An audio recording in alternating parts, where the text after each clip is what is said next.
Hello, welcome to the Georgia Virtual College Fair. Thank you for joining us this evening. Just a few housekeeping announcements before we get started.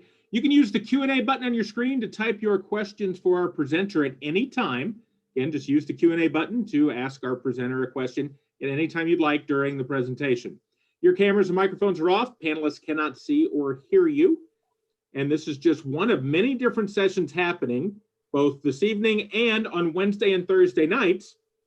There are virtual college fairs with more than 150 colleges and universities represented across several different sessions.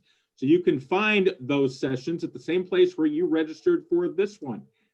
And that would be gaprobe.org/students. Also, this session will be available via recording. You'll be able to access the recording of this session in about a week, again, at the same website. All right, I will step out of the way now and turn it over to our presenter. Again, once again, thank you for joining us this evening for this presentation.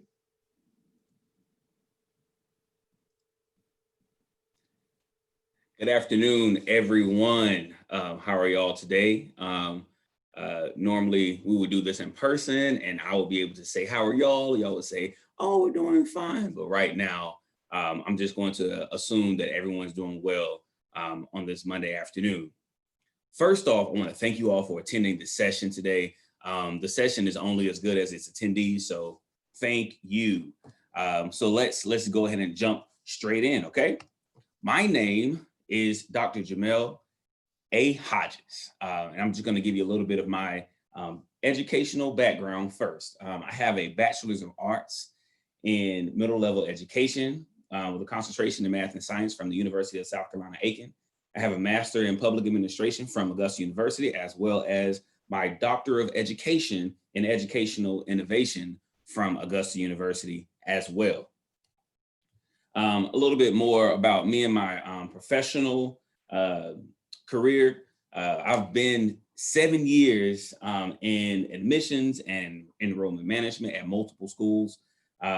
Currently, however, I've made the transition from the admissions and enrollment management world over to diversity, equity, and inclusion work, where I am currently one of the assistant directors within the Office of Multicultural Services and Programs at the University of Georgia. But here's the thing that I'm most proud of in my career. I researched the experiences of Black students at predominantly white institutions for my dissertation. Now, one of the things that is amazing about speaking about diversity, equity, and inclusion is it's not just Black and white. So while I have done research on the experience of Black students at predominantly white institutions, that experience is Black students' experience. That's not speaking about the experience of our Hispanic or Latinx students. That's not speaking about the experience of our LGBTQIA+ students. That's not speaking of our low socioeconomic status students. However, when we start thinking about all of these different terms, we do have to address all of them, right? Like we do have to address all of these different populations because all of these different populations is what makes each of our institutions click, what makes them move, and each of these populations add value to our situation at any of our institutions. So let's talk about diversity, equity, and inclusion, all right? So what is diversity, equity, and inclusion? Well, I always hear people talk about diversity. I always hear people talk about equity, and I always hear people talk about inclusion. And it wasn't until very recently that everyone started having this conversation about diversity, equity, and inclusion all in the same sentence. And so that's where we are today. You may hear people talk about diversity, you may hear people talk about inclusion, you may hear people talk about equity, but it's very important that we talk about all three of these in the same sentence together. So I like to think of these three things as Alvin and the Chipmunks, right? So you have Alvin, who is a great dancer, great singer, and likes to be in the forefront, right? Then you have Theodore, and then you have Simon as well. Each one of them do their own individual thing, and they do their own individual thing very well. However, individually, they're good, but all together, that's Alvin and the Chipmunks. That's great. That's the iconic sound. That's the cartoons. You know, you could have a cartoon, but you can't have just Alvin. You can't just have Theodore. You can't just have Simon. You have to have all three of them to make Alvin and the Chipmunks. That's how it is with diversity, equity, and inclusion. Without diversity, equity, and inclusion don't work. They're great by themselves. Oh, absolutely. But when you bring them all together, they absolutely create what we're looking for in higher education and in our institutions. So Pamela Hayes in 1996 developed a model to address diversity. So addressing diversity, using addressing as an acronym, the ADDRESSING as an acronym. So when we have this conversation and we start talking about diversity, we have to understand that diversity really revolves around the representation of all of these different entities, all of these different identities within our lives, right? So you have age or generation, developmental disabilities, acquired disabilities, religion, ethnicity or race, socioeconomic status, sexual orientation, indigenous populations, nationality, and gender. When we start talking about all of these different things, they all have their own individual parts to play in our everyday lives. What we will begin to see, though, is that there is a minority or a minoritized population in each of these categories. So, what's interesting about diversity as a whole is we can definitely separate out a lot of the different categories. For example, age, right? I, as a 32-year-old male, when it comes to age, I'm what they would call, I'm in my prime. I would like to think I was in my prime about 10 years ago, but the doctors say otherwise. But at the same time, because of my age and because of my my space in my age, I may have a certain privilege outside of others who may be older than me or who may be younger than me. But there is always a privileged, but then also a marginalized population in each of those categories, whether we're talking about age, developmental disability, race or ethnicity, religion. And so we have to really delve deep into what each of those categories mean, who is a part of those categories, and what it means to them to be a part of those categories. We have to be able to parse out the marginalized populations and identify them. Without identifying the marginalized populations, we don't know who is the privileged and who is the disadvantaged. If we don't know those things, if we haven't taken the time to intentionally study or intentionally understand those things, what ends up happening is individuals in certain populations are forgotten. Forgotten in decision-making, forgotten in everyday life, forgotten in our everyday world. So let's talk about these identities and how they intersect. So there are two different ways that we say intersectionality, or two different ways that we use the term intersectionality. One of the ways we use the term is to talk about the multiple areas of diversity a single individual holds. If we talk about that in the way that an individual holds intersecting identities, then basically we're saying, hey, this is what you have that makes up the whole. This is what you have that makes up who you are as an individual. Now that's great, right? But when we take it a step further, it's where we get to this second definition or the second use of the word intersectionality, where we talk about the multiple layers of oppression that an individual has on them. It speaks specifically to those marginalized identities.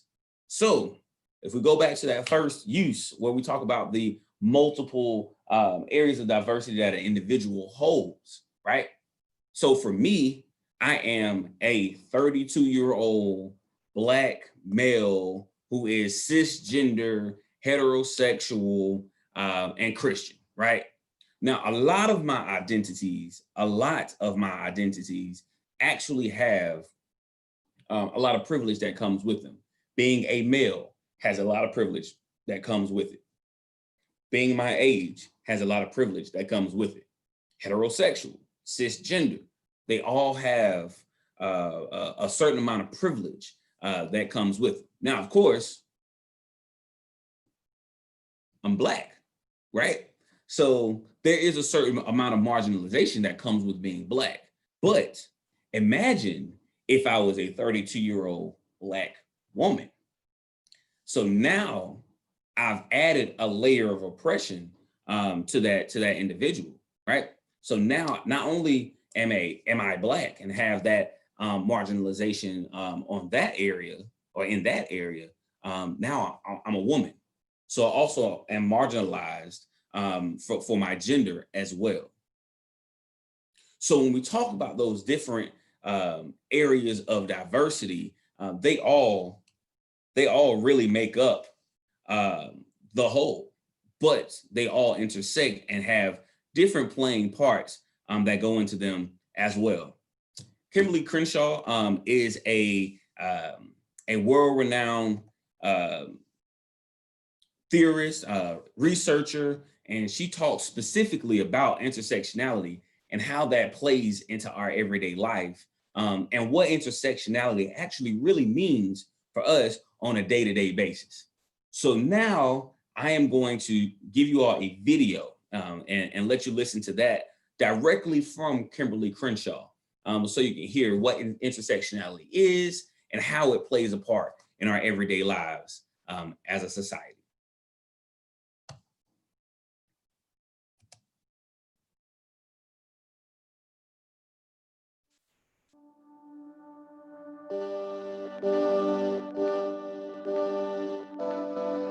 Intersectionality is just a metaphor for understanding the ways that multiple forms of inequality or disadvantage sometimes compound themselves, and they create obstacles that often are not understood within conventional ways of thinking about anti-racism or feminism or whatever social justice advocacy structures we have.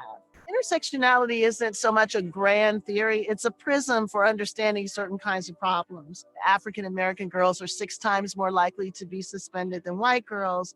That's probably a race and a gender problem. It's not just a race problem, it's not just a gender problem. So I encourage people to think about how the convergence of race stereotypes or gender stereotypes might actually play out in the classroom, between teachers and students, between students and other students, between students and administrators, and commit themselves to understanding that as a way of intervening and providing equal educational opportunity for all students, regardless of their identities.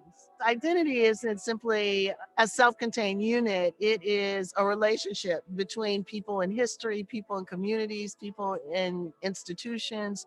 So schools do a good job when they understand that and when they commit themselves to curricular development, to opportunities in the school for all students to understand the histories that have brought us to this particular moment. You can't change outcomes without understanding how they've come about. So independent schools can take the lead on that to be responsive to their student populations and to the communities out of which the students come.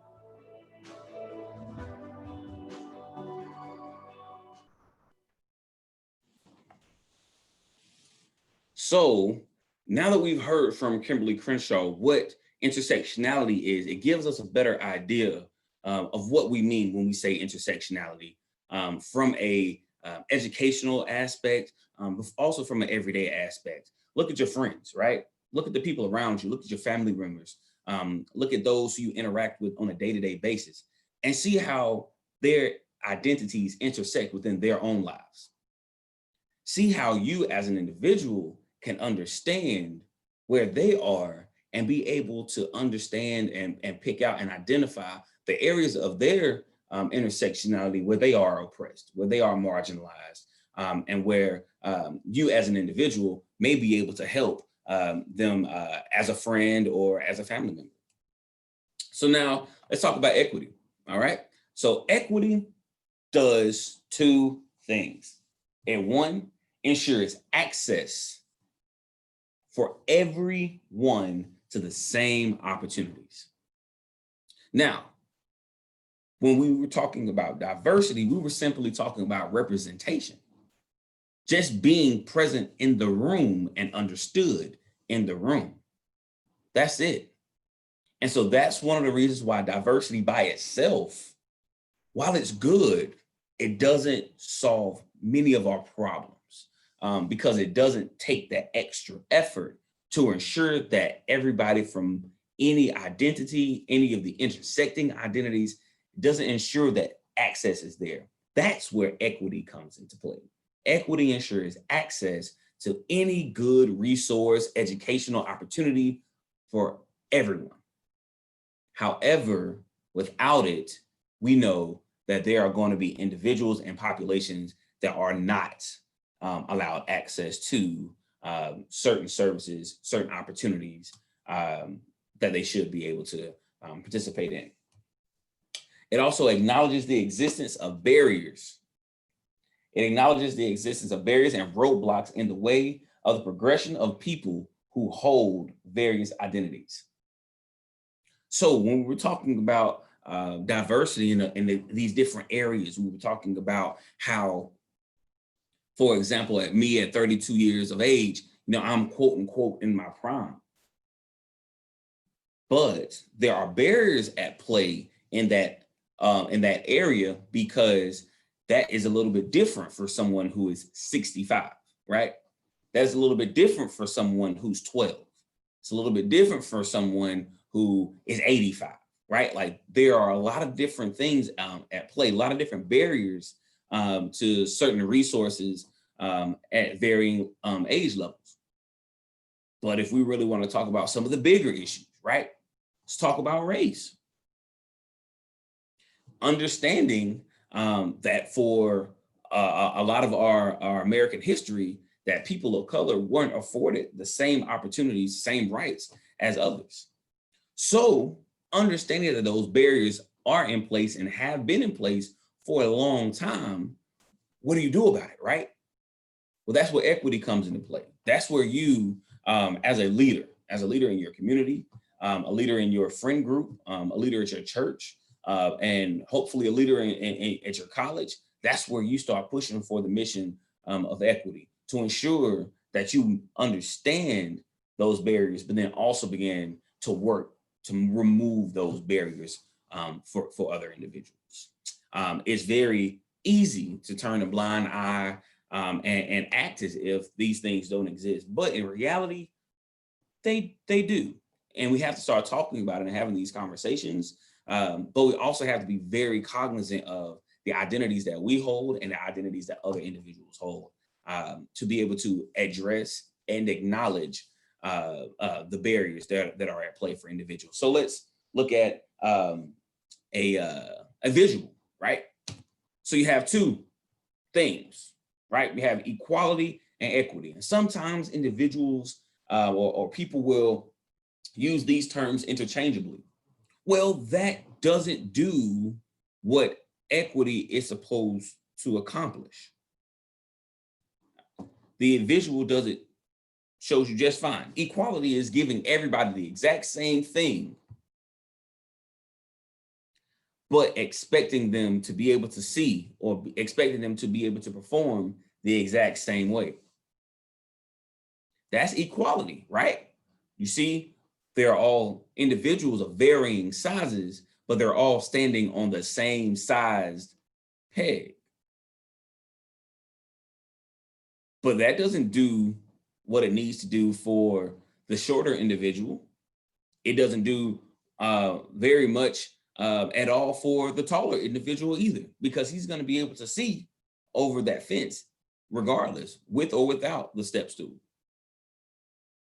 But when we move to equity, we see, hey, that taller individual may not need that step stool because he was born with a gift.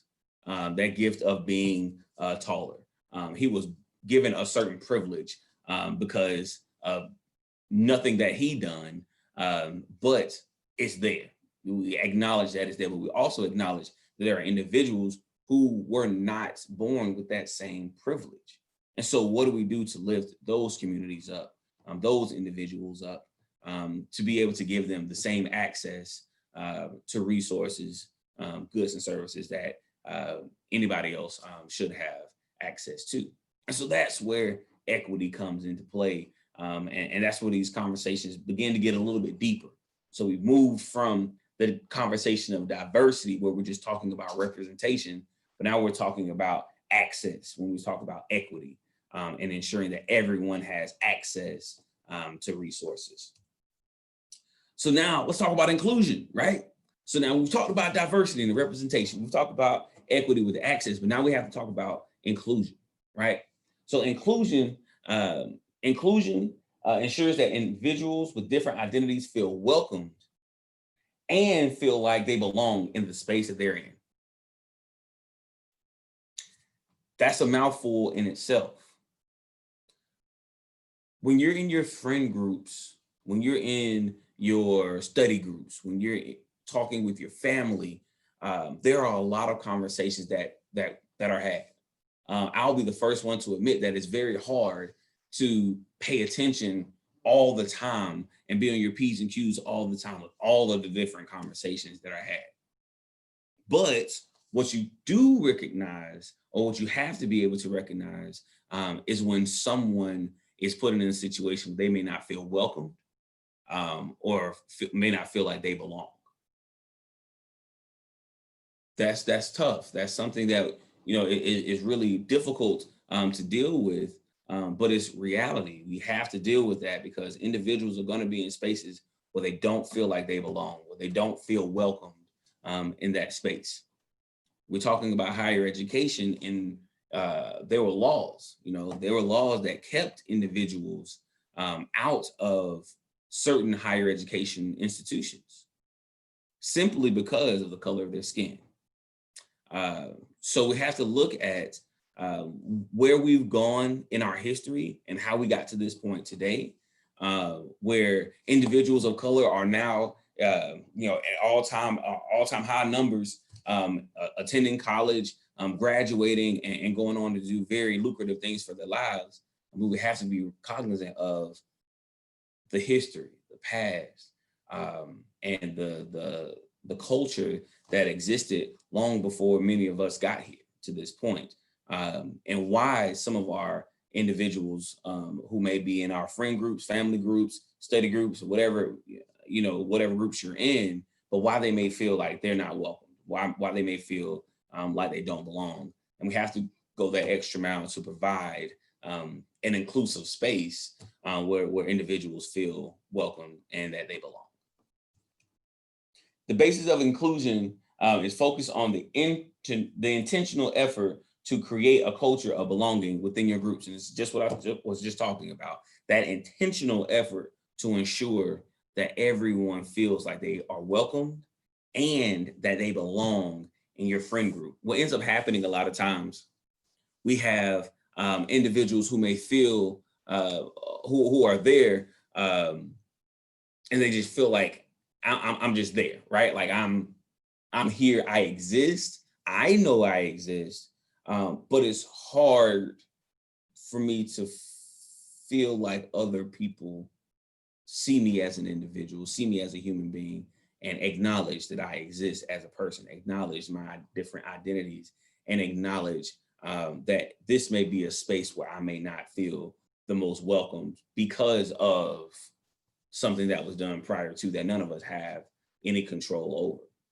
So how do we get past that, right? How do we jump past all of that? But that's that intentional effort to ensure that individuals feel like they have that strong, or make sure that individuals have a strong sense of belonging in your different spaces. So the great thing about it, the great thing about inclusion is everybody has their space, right? Everybody has their space. We have all of these different categories, all of these different things to be concerned about, but there's a puzzle, right? And this puzzle takes all of the different elements of our lives, right? All of the different elements of our identities, and it brings them all together to create this puzzle, right? That creates the individual, but it also creates a bigger puzzle of our universities, of our societies, of our country, of our world. But everyone has a place in all of those different spaces. Everyone adds value to all of those different spaces. But we have to be able to say to someone, hey, you add value. I acknowledge that you're here. I acknowledge that there are barriers that have already been in place. Let me intentionally remove those, or help remove those barriers from your life, to then help you have a strong sense of belonging in the space that I inhabit with you. That's a big part of what we have going on in our country right now. The lack of conversation, but also there has been some intentional effort, but then we have some who may not feel that intentional effort is necessary. Well, you heard it here first from Dr. Hodges. It is necessary. We have to have these intentional conversations. We have to make intentional effort to ensure that people from marginalized populations feel like they are welcomed and feel like they have a strong sense of belonging. So we go back to our original question. What is diversity, equity, and inclusion? Diversity equals representation. It's simply making sure that there are people represented in certain spaces. That's it.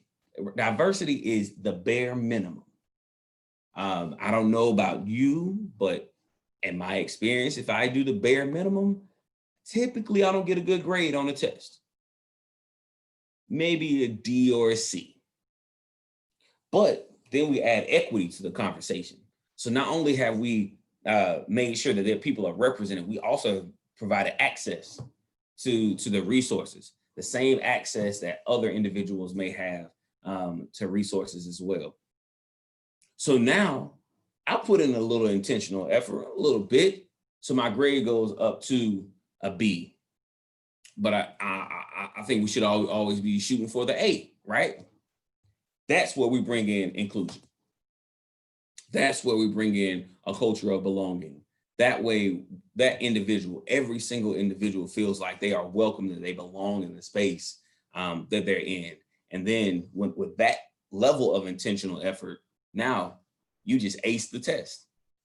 But it's very important, and I can't stress this enough, that individuals who hold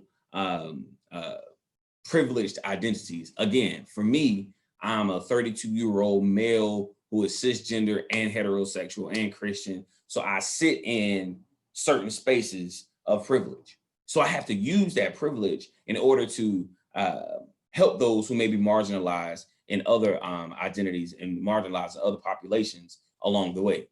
That's the whole idea behind this diversity, equity, and inclusion, that those who sit in privileged spaces make the intentional effort to move the needle, if you will, on diversity, equity, and inclusion. So are you interested in learning more about diversity, equity, and inclusion? It is my hope that you are. Most of your institutions will have some educational resource for diversity, equity, and inclusion. What ends up happening is there are offices, much like mine at UGA, that offer certain programming.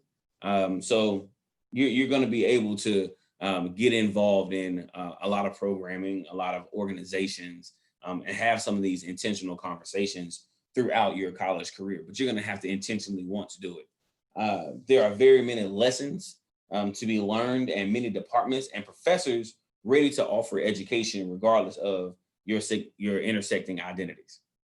You have to be able, or you have to want to have these conversations. You have to want to understand. You have to want to learn more and seek out that education, right? Like if there are offices, if there are professors, if there are department heads who are very, very deep in diversity, equity, and inclusion, if there is a individual in your specific college that is designated for diversity, equity, and inclusion, make sure you meet that person, have a conversation with that person, understand what all of this is all about, and they'll help you, right? Like if they're passionate about this work, they will definitely ensure that you know everything you need to know in order to be the great student that we all know you can be. Attend diversity, equity, and inclusion programs at your institution, especially those centered around populations that have different identities from your own. So learning about individuals doesn't just come from reading books. It doesn't just come from Google, although those are really good resources, sometimes not so much, but sometimes really good resources to kind of get a peek into the life of individuals who may not identify as you. But the single best, and I can't stress this enough, the single best way to understand what goes on in an individual's life who does not identify as you is talking to them. Simply having a conversation with them, asking them questions about their life. That creates a certain level of empathy. And so you're able to understand where the person is coming from. You may not have that same lived experience, but understanding their lived experience may help them remove some of the barriers. It may help you help them navigate. It may help you navigate certain spaces in your future, in your career. So it's very important that you think about these things, that you understand these things, and that you continue to have these conversations with individuals who don't identify with the same identities as you. Register for diversity, equity, and inclusion courses. These courses a lot of times will satisfy electives and other graduation requirements. So you could possibly benefit in more ways than one from taking some of these courses. Not just benefit from the content, but also benefit in earning college credit towards graduation in making this happen. So it's very important that you take some of these courses and that you have conversations and that you engage with the experts in this field so you can understand a little bit more, have some deeper conversation and discussion around your identity. A lot of the times the conversation has to revolve around your identity as you as you navigate your identity in your life, but then also helping you understand other people's identity as well, so you can navigate around or navigate within certain spaces. And then again, engage in dialogue with your peers who have different identities from your own. That always helps. It always moves the needle. It always makes sure that you're getting the first-hand view of a person's life. I will give you a little bit of theory. Critical race theory is one of them, right? Critical race theory says that individuals of different races experience the world in different ways through different lenses, and a lot of times in those lenses, they aren't really publicized, they aren't really talked about, they aren't really considered a lot of the times. And so there's this idea of counter storytelling, right? Counter storytelling is the idea that individuals tell their own story, that they don't subscribe to or they don't allow the story to be told for them by the mainstream media or by mainstream society. They tell their own story. That's firsthand accounts of their lived experiences. They tell you how it happened as opposed to being told how it happened. So I think that's a large part of this conversation that we're having today, to make sure that individuals who are marginalized, who may feel like they have certain barriers, they don't have that inclusion that they need, or that equity that they need, that they are able to have conversations with people and tell their own story, as opposed to having their story told for them. So, questions? And also my email address is listed on the screen as well.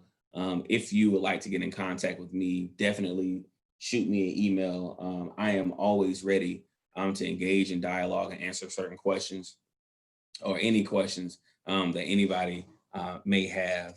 So, so yeah, go ahead and feel free to flood me with all the questions. Thank you. Yes, that visual that I found on Google is a great visual.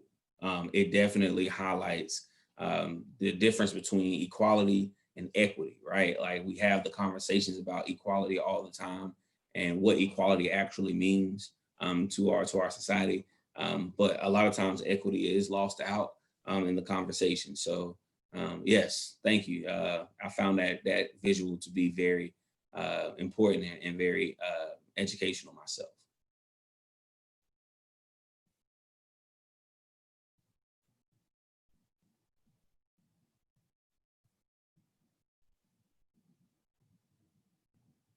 I'm just going to assume that people are typing, typing their questions. So I'm just going to wait a little bit to see if we have any questions come through.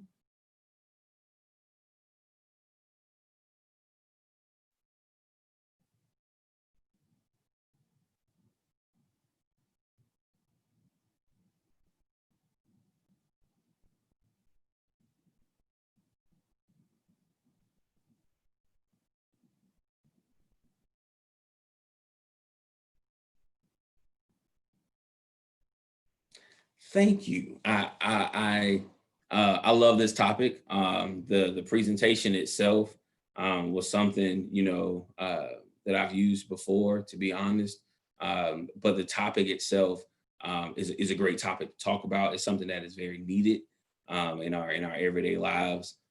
So thank you. I definitely appreciate it when someone says that the presentation was enlightening and that the topic was enlightening as well. All right. So this question is, how much weight does UGA place on the equity portion of admissions? Now we have a lot of questions coming in. All right, cool. So I'm going to answer this first question. As far as the admissions process is concerned, that's not something that I can speak for myself. This is what I can tell you what I know, right? I know that in the admissions process, the admissions office is making sure that they juggle two different things at the same time, and they have to. They don't have a choice but to. They have to get the best and the brightest of all of the applicants in the applicant pool, but they also have to ensure that we have a very diverse population of students. That's something that our admissions office is extremely passionate about. So much so that during COVID, it gave us a very unique opportunity to engage in different ways. And one of the ways our admissions office decided that it was going to engage students was in real talk sessions that engaged different populations within those areas of diversity, whether it be Black students or Hispanic or Latinx students, LGBTQIA plus students. They held are holding very intentional sessions to increase the diversity of the applicant pool, but then also to offer that access and to get firsthand student experience of what the experience is like here at UGA, specifically for their population. And so that they know that when they get here, there will be a strong sense of belonging at UGA. And I'm in other institutions as well. I don't know what other institutions are doing, but I know there is a large focus for a lot of institutions around having some of those conversations with students and being able to encourage students to apply, but then also let them know at the same time, once you apply, there will be a community for you that you will identify with. And this is what that community looks like from a student perspective. based on past media stories about UGA, how would you assess UGA for its diversity, equity, and inclusion for the students? Great question. So here we sit, right, in 2020, where this year has taken us through so much, a pandemic, Ahmaud Arbery, Breonna Taylor, so many others. We've had to navigate. So here we are in an election season, right? Like we've had to navigate so much in this year as a university, but also as individuals, right? What I will say from the top down, our president has taken it upon himself, with no, prompting from, and this was over the summer in late June, early July, taking it upon himself to create task forces, to address some of the things that UGA could be doing better in diversity, equity, and inclusion. One of those committees, one of those task forces that was put together is specifically talking about race, ethnicity, and community. There is another one that's talking about diversity, education, and inclusive excellence. And so how one is talking about specifically the race portion of it, right? Like we really have to hone in on that race portion, but then also the community portion. And so when we talk about community, we also have to think about all of our LGBTQIA plus students. We have to think about our international students. We have to think about our women. We have to think about a lot of different marginalized populations all in that. And so that committee is looking at how we over the next 5, 10, 15 years create the next wave of what UGA is going to look like. Whereas the other committee, the other task force is looking at how do we take diversity, equity, and inclusion as a concept and infuse it into the classroom, infuse it into our educational opportunities. So I believe that UGA is in the process of getting on the other end of this. We have to be very honest about higher education as a whole. Again, there is longstanding history at many of our institutions. There are longstanding ways of doing things, longstanding ideals that weren't here, like they weren't as prevalent, not even 10 years ago, right? Like in 2010, when I was in college, don't tell nobody. But while these were buzzwords, these buzzwords weren't as prevalent in conversations as they are today. Today, we'll talk about diversity, equity, and inclusion, if not every day, at least once a week. And we are ensuring or attempting to assure at least that we make sure that this is an inclusive space for all of our students, regardless of race, ethnicity, socioeconomic status, sexual orientation, religion. Like we want to make sure that any student who comes to UGA feels welcome and they have that sense of belonging. When we start talking about access and what UGA is doing, there's pots of money that the university has been working on to ramp up our scholarship offerings, to increase the access portion of it, right? That's always a big barrier for students coming in, is that financial piece. But those scholarships that we're receiving, those donors that we're engaging to increase that scholarship base is something that is not something that is coming out of the Office of Multicultural Services and Programs. That's an institutional effort. So I want to make sure that everyone knows, like, hey, UGA, much like any other institution, has a lot of work to do. But again, UGA is doing that work to get where we need to go.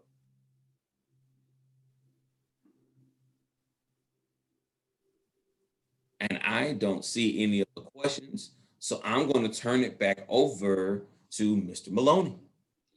Dr. Hodges, thank you so much. And I want to thank everyone for attending this session, this fantastic session this afternoon/evening. And when you close this window from this session, you will see a link to a very quick 4-question survey. We'd appreciate any feedback you can provide. Also, this is just one of many sessions being hosted. There's an additional one coming up in about 15 minutes. Plus, there are sessions on Wednesday and Thursday evenings, a virtual college fair with more than 160 colleges and universities from 31 states and 3 countries. There are 50 different sessions on Wednesday and Thursday evenings, represented 6 institutions per session. So you can sign up for those at gaprobe.org/students. That's the same place that you registered for this session. Also, in about a week, this presentation's recording, as well as all of the other session recordings, will be available again at the same website. Once again, I want to thank Dr. Hodges for presenting during this session today. I want to thank you all for joining us. Have a great rest of your Monday.